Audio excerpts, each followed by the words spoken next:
मैं कभी कभी हैरान हो जाता हूं, भाई नमाज पढ़ते हम और आप, नमाज कभी कभी छूट भी जाती है, बाद में हम लोग कज़ा करते हैं। अच्छा, जब कज़ा करते हैं तो फिर कभी ऐसा भी होता है कि हम फर्ज पढ़ लेते, सुन्नत नहीं पढ़ते। अरे यार अब तो कज़ा हो गई, चलो ज़ोहर की 4 रकात पढ़ लेते हैं। ये होता है ना, आमतौर से यही होता है, लोग कज़ा करते हैं सुन्नत की, हालांकि सुन्नत की भी कज़ा करनी चाहिए। जो सुन्नत मुअक्कदा, जैसे ज़ोहर अगर आपकी छूट जाए तो ज़ोहर के पहले 4 रकात और ज़ोहर के बाद 2 रकात की सुन्नत है। जब आप ज़ोहर छूट जाए तो ये भी पढ़िए आप। और फजर की तो हर हाल में पढ़नी चाहिए। अगर फजर की नमाज किसी वजह से छूट जाए, जानबूझ के नहीं छोड़ना है। अगर नींद नहीं खुल पाई और आप नहीं उठ पाए टाइम से, समय से, मान लीजिए 5 बजे आपके अज़ान है और आपकी नींद खुली है 6 बजे, अब आप उठे, अगर नापाक है तो जल्दी से गुस्ल कर लीजिए, अगर पाक है तो बाथरूम में जाइए, तहारत वगैरह करने के बाद वजू कीजिए और जितना जल्दी मुमकिन हो फजर की नमाज पढ़िए। और जब आप फजर की कज़ा करेंगे तो पहले 2 रकात आप सुन्नत पढ़ेंगे और फिर 2 रकात फर्ज पढ़ेंगे। यही तरीका है, जो भी नमाज छूटे आप सुन्नत भी पूरी करेंगे। लेकिन प्रैक्टिकल में बात आपको बताऊं कि कभी कभी ऐसा होता है, अगर ज़ोहर के टाइम मान लो मैं ट्रेन पे था, आजकल ट्रेन में माहौल ऐसा हो गया नमाज पढ़ने का नहीं हिसाब बन पाता है। अब बाद में हमको ज़ोहर पढ़नी है तो आदमी सोचता है यार 4 रकात ज़ोहर की फर्ज पढ़ना है, उसके पहले की सुन्नत पढ़ना है, आदमी सिर्फ फर्ज पढ़ लेता है, सुन्नत छोड़ देता है, ये सोच करके चलो फर्ज तो पढ़ लिया, सुन्नत नहीं पढ़ा, क्या मसला है। लेकिन मैं आपको एक हदीस सुनाने जा रहा हूं। ये हदीस कौन रिवायत कर रहा है? अल्लाह के नबी की बीवी हजरत उम्मे हबीबा रजी अल्लाह ताला। उम्मे हबीबा कहती हैं, सही मुस्लिम की रिवायत है, मालदार पाड़ा के लोगों जरा गौर से सुनना। उम्मे हबीबा कहती हैं, ये कौन उम्मे हबीबा? ये हजरत मुआविया की बहन है, ये अबू सुफियान की बेटी है, ये अल्लाह के प्यारे नबी की बीवी और हम सबकी माँ है। ये कहती है मैंने अल्लाह के नबी को फरमाते हुए सुना है, जो दिन रात में 12 रकात नमाज पढ़ता है, बनल्लाहु लहू बैतन फिल जन्ना, अल्लाह ताला उसके लिए जन्नत में एक महल बनाता है। ये 12 रकात कौन सी नमाज है? अब जरा उंगली उठाइए, कैलकुलेट कीजिए। 2 रकात हो गई आपकी फजर में सुन्नत, और ज़ोहर के पहले 4 रकात सुन्नत। अब ये 4 रकात आप एक साथ भी पढ़ सकते हैं और 2-2 करके अलग भी पढ़ सकते, 2-2 करके अलग पढ़ना ज्यादा बेहतर है। और ज़ोहर के बाद 2, तो ज़ोहर में टोटल 6 हो गई और फजर में 2, 6 2 8, 2 आपकी मगरिब में हो गई और 2 इशा में हो गई। मगरिब में 2 मगरिब के बाद और इशा में 2 इशा के बाद। असर में कोई सुन्नत नहीं है, ये टोटल 12 रकात है। अल्लाह के नबी फरमाते हैं, जो ये 12 रकात नमाज पाबंदी से पढ़ेगा, अल्लाह ताला जन्नत में उसके लिए महल बनाएगा। आज अगर आपको कलियाचक के किसी बड़े एरिया में जमीन मिल जाए, फ्री में रहने को घर मिल जाए, तो आप तो अपनी किस्मत पर नाश करें। अगर आपको किसी बड़े शहर में, पटना में, कलकत्ता में, मुंबई में, बड़े इलाके में आपको महल मिल जाए, बंगला मिल जाए, तो आपको करोड़ों की दौलत मिल गई। यहां अल्लाह के नबी मुंबई के बांद्रा में आपको महल नहीं दिला रहे, कलकत्ता में शाहरुख खान के फ्लैट के जैसा आपको फ्लैट दिलाने की बात नहीं हो रही है। यहां अल्लाह के प्यारे नबी तो आपको जन्नत में महल दिला रहे हैं, और जन्नत तो वो जगह है मेरे प्यारे साथियों।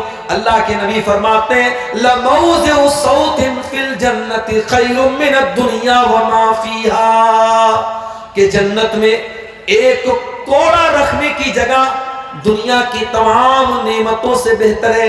एक कोड़ा कितना बड़ा होता होगा? 1 स्क्वायर फीट होता होगा, चलो 2 स्क्वायर फीट मान लो, यानी जन्नत में 2 स्क्वायर फीट एरिया दुनिया की तमाम दौलत से बेहतर है। उस जन्नत में अल्लाह के नबी कह रहे हैं आपको ये महल मिलेगा। क्या करना है? 5 टाइम की नमाज पढ़ना है और फर्ज के साथ साथ 12 रकात ये सुन्नत पढ़ना है। उम्मे हबीबा कहती हैं, जब से मैंने नबी से ये हदीस सुनी है, बड़े गौर से सुनना मेरी माँ और बहनों, उम्मे हबीबा औरत है, कहती है जब से मैंने ये हदीस सुनी है, माँ तरफ तो हुन्ना, मैंने ये 12 रकात नमाज कभी नहीं छोड़ी है। मैं आज जब ये हदीस पढ़ता हूँ कांप जाता हूँ कि आज बड़े बड़े मर्दों के बस की बात नहीं कि ये 12 रकात नमाज के बारे में दावा करके कह दे मेरी कभी नहीं छूटी है। उम्मे हबीबा कहती है मेरी ये 12 रकात कभी नहीं छूटी। ईमान हो तो ऐसा हो, नबी की सुन्नत पर अमल करने का जज्बा हो तो ऐसा हो मेरे भाई। नबी के दौर की औरतें भी बड़ी शानदार होती थी। नबी के दौर में एक अंसारी साहबी अल्लाह के नबी के पास आते हैं, अरे अल्लाह के नबी, मैं अपनी बेटी के रिश्ता तलाश कर रहा हूं। मेरी बेटी बहुत खूबसूरत है, पढ़ी लिखी है, मैं अपनी बेटी के रिश्ता तलाश कर रहा हूं, कोई अच्छा रिश्ता हो तो बता दीजिए। अल्लाह के नबी ने कहा ठीक है, हम बता देंगे। अल्लाह के नबी के सहाबा में एक सहाबी थे, उनका नाम था जुलैबीब रजी अल्लाह तआला अन्हु। जुलैबीब बहुत अच्छे, बहुत नेक इंसान थे, लेकिन गरीब आदमी थे। उनके पास ज्यादा रुपया पैसा धन दौलत नहीं थी, और जुलैबीब बहुत ज्यादा खूबसूरत भी नहीं थे, उनके चेहरे पर दाग धब्बे भी निकले हुए थे।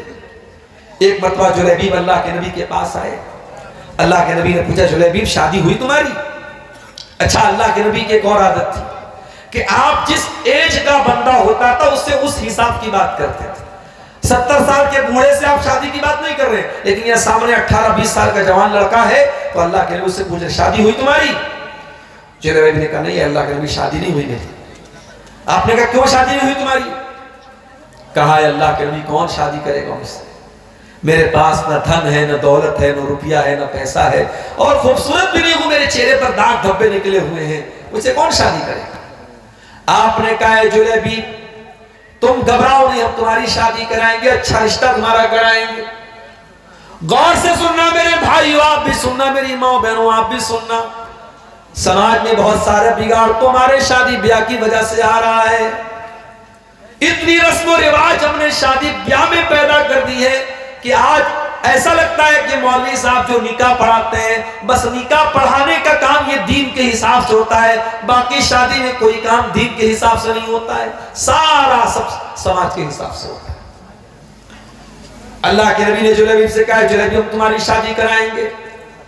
दूसरे दिन अल्लाह के नबी अंसारी साहबी से कहते हैं कि ऐ मेरे अंसारी साहबी, आपने अपनी लड़की के रिश्ते के लिए कहा था, मेरे पास आपकी लड़की के लिए एक रिश्ता है। अंसारी साहबी खुश हो गए।